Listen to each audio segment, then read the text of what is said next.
Max, what do you say? We're going to talk about the Eagles. They have lost 3 in a row and are only a half game ahead of Stephen A's Cowboys for last place in the NFC East. So what does Doug Pederson think about his job security in Philly? Have you received assurances that you'll be able to see through this season as head coach? I haven't been reassured one way or the other, no. How much pressure are you feeling from the very top of the organization? Our relationship is good. We have we communicate, a lot throughout the week. Listen, some of these questions might be for Mr. Lurie, obviously, but look, my job is to prepare the team and get ready for Green Bay. All right. Lots of issues among the Eagles, but of course they play in the NFC East, so anything could happen. They could still take the division. But Max, if they don't make the playoffs, should Doug Pederson be fired? If they do or if they don't, you got to get rid of Doug Pederson. When your defense plays their guts out against Seattle, right? When they play the way they did, and you're on the Seattle 15 down 11 with 8:40 to go, 4th and 4, right? Look, I'm all for being aggressive. Don't worry about the negative outcome, but there's also such a thing as situational football. You're going to need to kick a field goal at least. You have a chance there to limit it to a 1-score game, or depending on how you look at it, because you got to go for 2. You got to get it in the end zone twice. Nevertheless, you're still in a position to get the game to overtime, right? To go for it there, to me, in that kind of, you're saying our offense never going to be down on the 15-yard line again. Right? Like, I don't believe in him. It's saying, I don't want any part of this. When you go to Carson Wentz on 5 consecutive possessions, right? It's 3 and out, 3 and out, 3 and out, 3 and out, 3 and out. You bring in Jalen Hurts. He finally does something positive, a little 6-yard completion. And on 3rd down, Carson Wentz is right back in the game and he gets sacked. To me, that's Doug Pederson saying, okay, tough guy, you want to do it your way? Here you go. There you go. What can you do? And you never give it to Miles Sanders? You never get it. You don't have to run on 1st down all the time, but could you mix a run game in a little bit?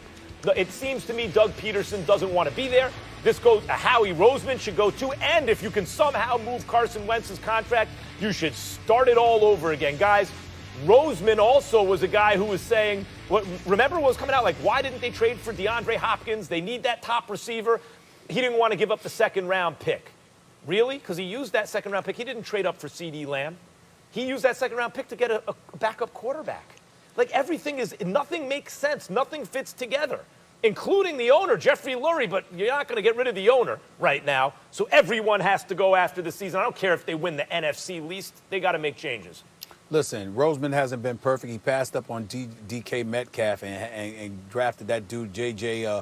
Whiteside or Sega, whatever the hell his name is. See, I don't know because I don't care because he's irrelevant. Ortega Whiteside. Yeah, that's exactly all right. We understand that, okay? But let's get that out of the way. But I'm going to tell you, I respectfully disagree. I don't disagree with your takes, Max, just your ultimate conclusion. I'm not giving up on a 28-year-old Carson Wentz who showed me just 3 years ago that he could be great. I think that can be rectified, and I think that ultimately it will be rectified. I think Pederson's tenure in Philadelphia should be contingent on what level of progress we see from Carson Wentz moving forward with these last 5 or 6 games or so. And from there, you make a decision. And I don't need to get rid of Howie Roseman either. He just delivered me a Super Bowl a few years ago, obviously succeeded in the Chip Kelly era. They screwed him over by giving the power to Chip Kelly. They should have never compromised themselves to begin with, but give them credit for making amends and making that correction and then ultimately getting back to giving Howie Roseman some control. And let me speak to this. Ryan Clark, you might know this. I know Max does, but you may know this too.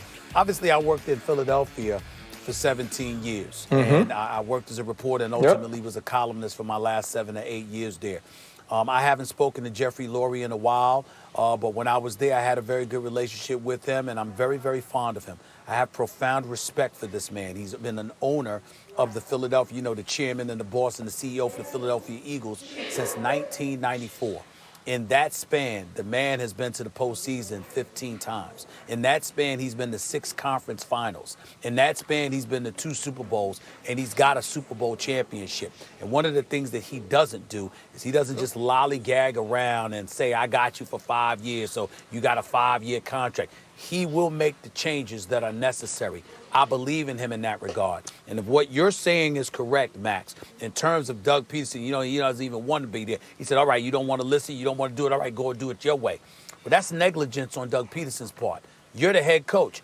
I know for a fact that Jeffrey Lurie is the kind of man, if he hired you to be the head coach, he's going to let you be the head coach. He's going to let you coach your team. So if you've decided I'm going to acquiesce, I didn't say changes in personnel, Max. What I'm saying is if they come to you and they say to you, we want to keep this guy, owner Jeffrey Lurie, pay them, then he's going to let you do that if he elects to pay the dude, okay? So it's incumbent upon you to cultivate that relationship. And if you haven't done that, then there's a negligence of duty on the part of Pederson. I can't blame Jeffrey Lurie for that. I can't even blame Howie Roseman for that unless Pederson said, I don't want Wentz, and they signed him to that money anyway. That's different. If that's not what happened, and Pederson was in the mix, he has an obligation to do everything he can to make that work and coach his butt off with this kid. He has that obligation. Floor is yours, Ryan. Yeah, I don't think Doug Pederson should be fired. And we live in this culture that if you have a bad year or if things are going bad, if you have Lane Johnson out, if Jason Peters is hurt, if at one point all you had was Kelsey healthy on the front line, that you think everything should go well. And then you lose Miles Sanders for a while. Obviously, Jalen Reagor is out, Deshaun Jackson. Like, you have all these things. And these are not excuses as to why this team should be bad or why it's okay for them to be bad. But it also, you have to look at 2017, you win the Super Bowl, right? 2018, you're a bounce pass off of Alshon Jeffrey's chest from being in the NFC Championship. The next year, with backups, with practice squad guys, with AAF guys, you make it to the playoffs. You win the NFC East, and you have an opportunity to beat the Seattle Seahawks, but Carson Wentz gets hurt by Jadeveon Clowney in the first. And so, like, you have all these things happen, and you say, okay, Doug, we trusted you to this point. You've gotten us to this point. You've been in the playoffs 3 of the last 4 years. You don't just throw that away. And now, do I think he's mishandling this team this year? Do I think he's mishandling this situation that's going on at the quarterback position? Yes. But who comes in and takes this over? This team is going to be cap-strapped. This team is going to be trying to figure some things out. I believe he gets another year to work with Carson Wentz to see if they can figure this thing out together. Because what we said at the beginning of the season was this quarterback and this coach should be able to figure it out. They should be able to be good the way they were down the stretch of 2019, even though I know Max didn't think that. So we can't just throw this all away because of this year.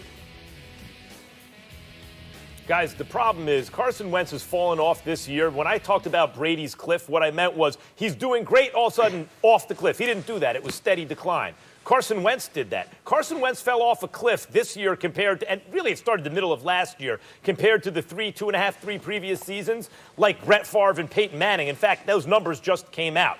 Like completion percentage, everything fell off a cliff.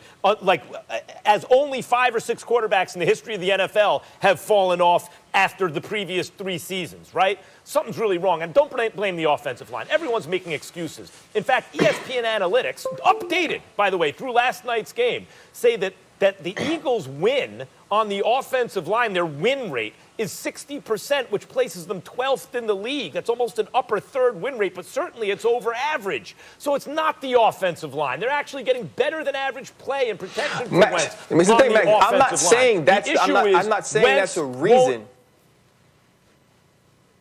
But he won't run Pederson's offense.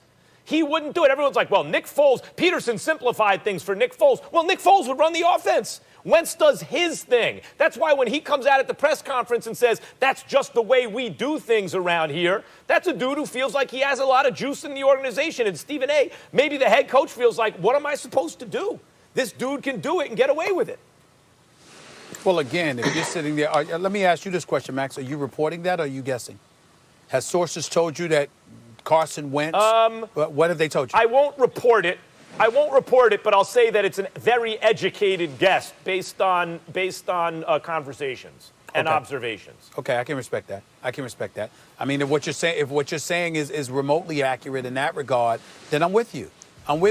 My whole point is that, again, that would speak to Pederson being helpless. I don't view him as helpless, and if he's not helpless, he has an obligation to fix this. He ain't playing.